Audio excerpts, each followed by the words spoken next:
Can a nurse retire with $1,000,000? I've helped hundreds of nurses retire, and their number one question is always, hey, what kind of options am I going to have once I retire?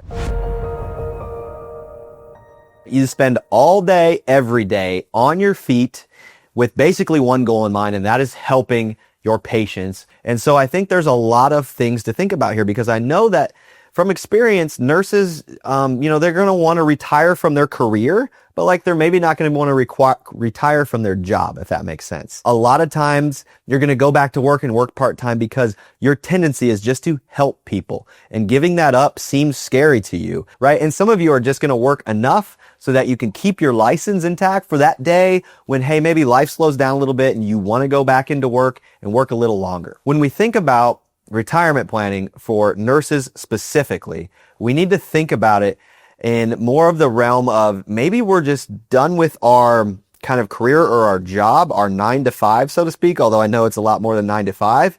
And we're going to say, let's go work part-time and let's make sure we keep our licenses up so that we can continue to help people whenever we feel like it, whenever we have time in our lives to do it. The next thing I think we can start to think about is like, how much money do we need in order to retire? Or another way to say that is, what is my savings or my income? What kind of a lifestyle am I going to be able to afford? Or in other words, what are my options?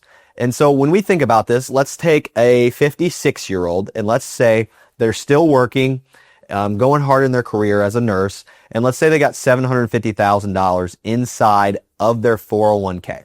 Now, maybe for you, it's a 403b or an IRA or something like that. But in their retirement plan, there's $750,000.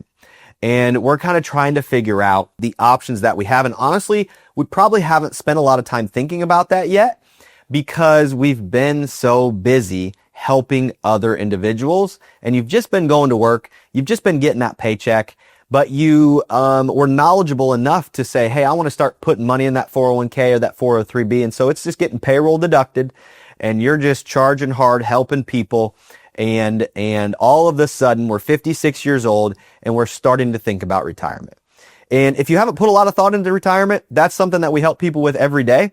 So if you want to give us a call, we'd love to talk about a few of the things that you need to start thinking about if you're in your 50s and you're walking towards retirement. But 56 years old, $750,000. Let's say that individual is going to retire at 62. And so what we're trying to do is figure out what kind of a lifestyle this individual could have. So from 56 to 62, our $750,000 with a modest 5% growth rate should get you to that $1 million marker, real close to it, if we're just using round numbers, right? And so once we get to 62, let's, for example, say that your Social Security, your household Social Security, so maybe you're married, your husband, your wife has some Social Security coming in too, and so your household Social Security is going to be $3,000 a month. And then I know with healthcare workers, a lot of folks have had pensions, right? Most nurses, when they get a job, they stay in that industry. Most times when nurses are retiring, they're retiring from some place that they have been at for a long time. So pensions are kind of a thing of the past now, but a lot of folks that are walking into retirement, a lot of these 56-year-olds that we're talking about are going to have some sort of a pension from a long time ago, but it probably got frozen. And so that monthly amount isn't a ton. So we said Social Security was going to be $3,000 for the household.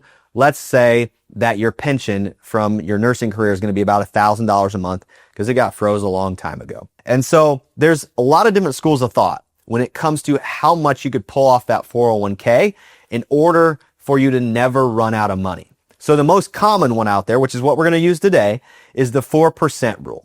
So if you pull 4% off of your $1 million now that you're 62, that should be, $3,000 to $4,000 a month in income on top of Social Security and on top of your pension.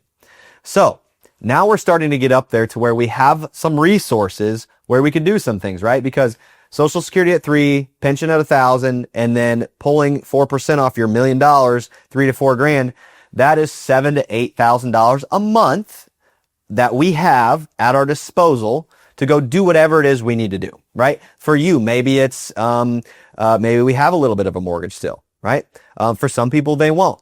Maybe it's, I want to spend as much time and money as I can traveling, but I don't want to fully commit to that because I love helping people and I'm going to keep my part-time job nursing in whatever field that I am in because that's just how I'm wired and I want to keep my license up, right?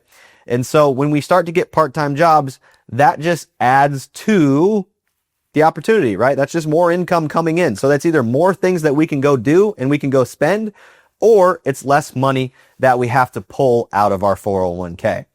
And so these are the things that we need to start thinking about, right? For some folks, $7,000 to $8,000 a month, which is basically where we're at right now, is all the money in the world. And that's going to do everything they want it to do, right? For other individuals, it's not going to be enough, right? And so now we can start to think about this, right?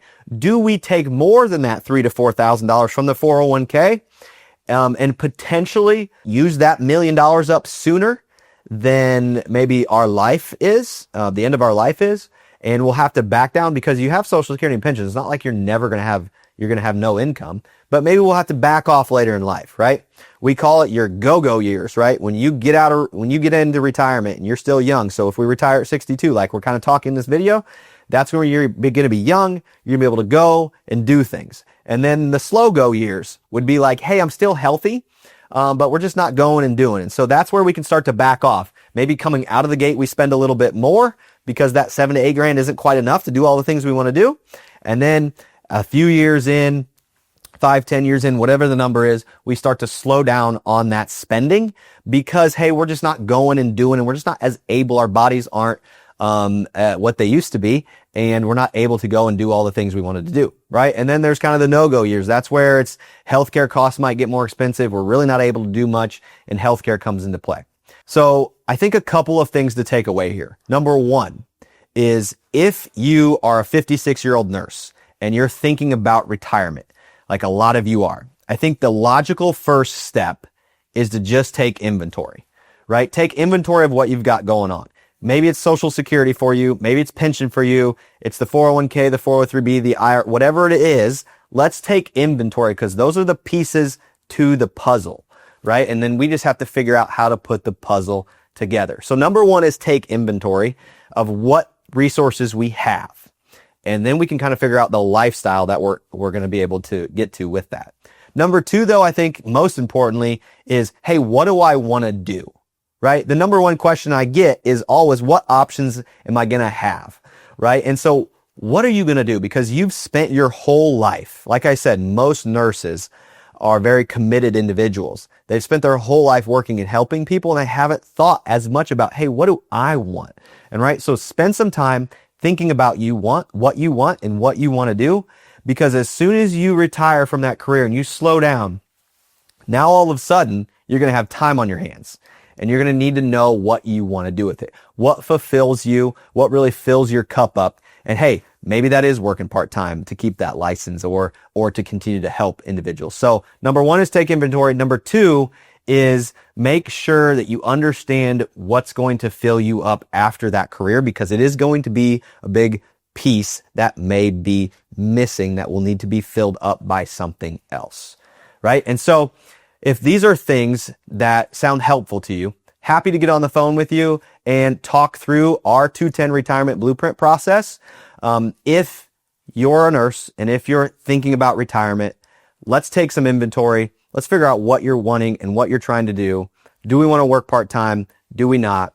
See what kind of a lifestyle you can afford and what your future looks like from here on out.